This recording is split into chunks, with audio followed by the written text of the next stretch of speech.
Mescid-i Aksa'da ulaştırılması anlamını taşımak ve bu vesileyle tüm Filistin halkının yanında olmak ve bunu tüm dünyaya haykırmak adına İstanbul Fatih Camii avlusundan buradan haykırmak ve tüm dünyaya bir kez daha bunu iletmek adına toplanmış bulunmaktayız. Katil İsrail, Filistin'den defol! Katil İsrail, Filistin'den defol!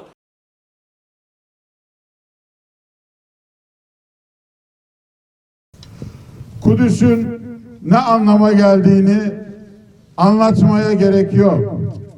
Kudüs şehadettir. Kudüs zaferdir.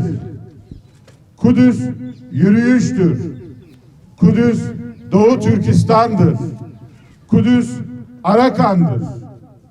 Kudüs Afganistan'dır. Kudüs mazlum coğrafyalardır.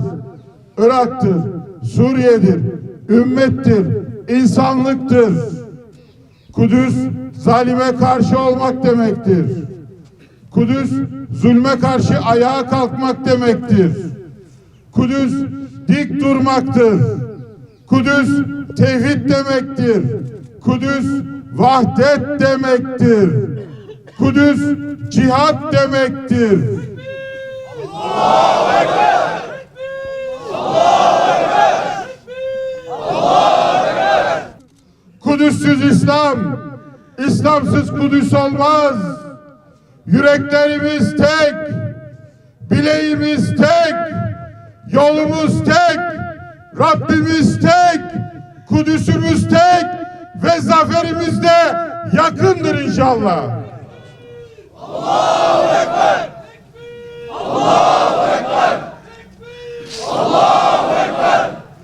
Bütün mezhepler, bütün meşrepler, bütün anlayışlar Kudüs'te birleşir.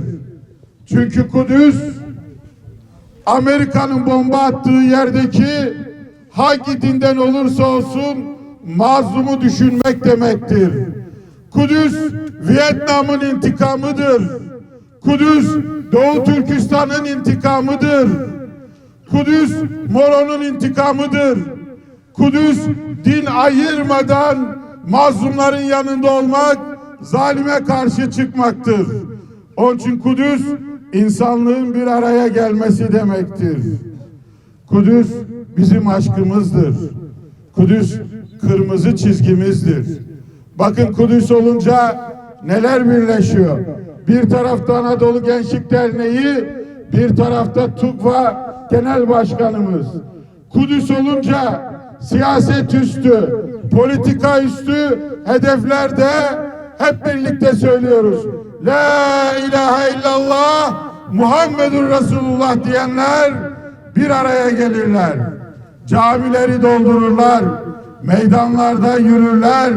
Şu anda Türkiye'nin her tarafında sabah namazlarında Kudüs için insanlar bir araya geldiler.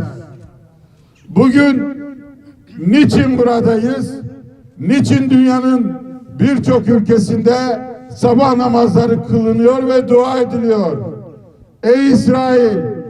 Duamız sadece dilimizle ve kalbimizle değil, sabah namazlarımız bir hazırlıktır.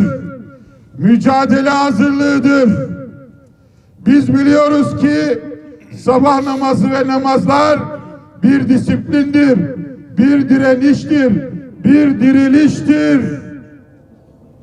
Lazım olduğunda bir araya gelmeye, saflarımızı oluşturmaya, sıklaştırmaya bir hazırlıktır. Sen her Mescid-i Aksa'ya saldırdığında biz namazdan aldığımız omuz omuza yan yana durma heyecanı ve bilgisiyle sana karşı saflarımızı birleştireceğiz. Şimdi sen zannediyorsun ki Mescid-i Aksa'ya saldırdığında Müslümanların bununla ilgili herhangi bir hesabı, herhangi bir programı, herhangi bir projesi olmayacak. Çünkü diyorsun ki önlerinde Suriye problemi var, Irak problemi var, Doğu Türkistan problemi var. Yeryüzünün her tarafında Müslüman kanı akıyor. Emperyalistler, Siyonistler birleşmiş. Haçlı İttifakı bu birleşmeye elinden gelen desteği vermiş. Zannediyorsun ki Müslümanların bu kadar problemi varken Kudüs'e yapacağı saldırıyla kimse ilgilenmez. Mescid-i Aksa'yı yıkıp yerine Süleyman Mabedi'ni kurmak için bu kaostan, bu kargaşadan faydalanmaya çalışıyorsun. Ama gezdim bütün bu problemli yerleri. Suriyeli çocuk bomba altında annesine bakıp gözyaşı dökerken Kudüs'ü düşünürdü. Irak'taki çocuk Kudüs'ü düşünürdü. Doğu Türkistan'daki çocuk Kudüs'ü düşünürdü. Çünkü Müslümanlar akıl sahipleridir. Onlar biliyor ki Doğu Türkistan'daki problemin sebebi Orta Doğu'nun kalbine çakılmış o çivi olan ve çıkarılıp sökülüp atılması gereken Siyonist, işgalci, terör devleti denilen İsrail'dir.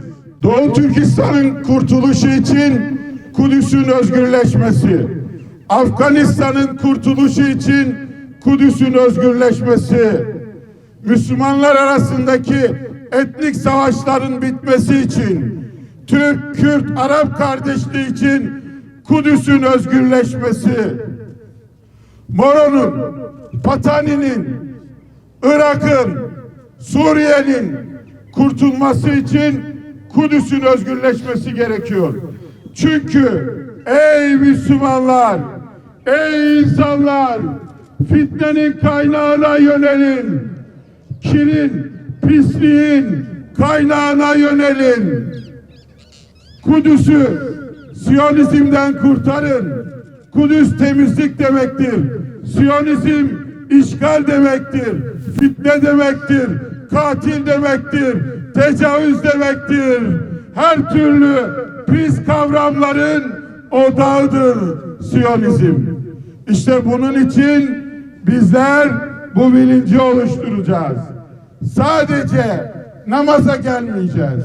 Sadece kalbimizden buğz etmeyeceğiz. Dilimizden de onların yanlışlıklarına aykırmayacağız yalnızca.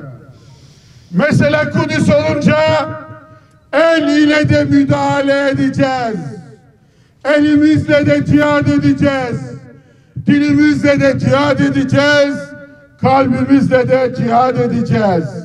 Çünkü insanlığın bu pislikten kurtulması gerekiyor.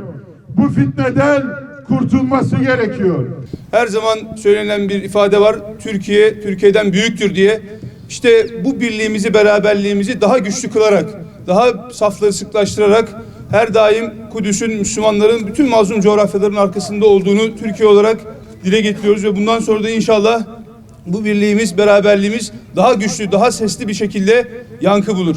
Tabii ki bu birleşmeler, bu sabah namazları bir duadır, bir niyazdır. Ama daha güçlü seslerin çıkması için elimizden gelen somut adımları da atmak zorundayız.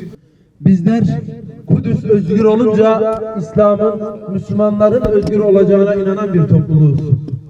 Bizler Kudüs olmadan, Kudüs ayağa kalkmadan, Kudüs özgür olmadan bana rahat yok, bana huzur yok diyen Selahaddin Eyyubi'nin ecdadımızın izinden gitme sevdasıyla tutuşan gençleriz. Rabbim Kudüs'ü özgür olarak görmeyi bizlere nasip eylesin. Müminin derdiyle dertlenmeyen bizden değildir. Hadisi şerifinin ruhuyla huzuruna geldik. Kudüs için, Mescid-i Aksa için huzuruna geldik. İlerlemiş yaşına rağmen beli iki büklüm asasına tık tık vurarak yorulmak nedir, dinlenmek nedir diye bilmeyen İkrime Şeyh için, hocamızı için huzuruna geldik. ellerimizi açıp dua ediyoruz. Ya Rabbi bizi boş çevirme. Ya Rabbi bizi boş çevirme. Ya Rabbi bizi boş çevirme.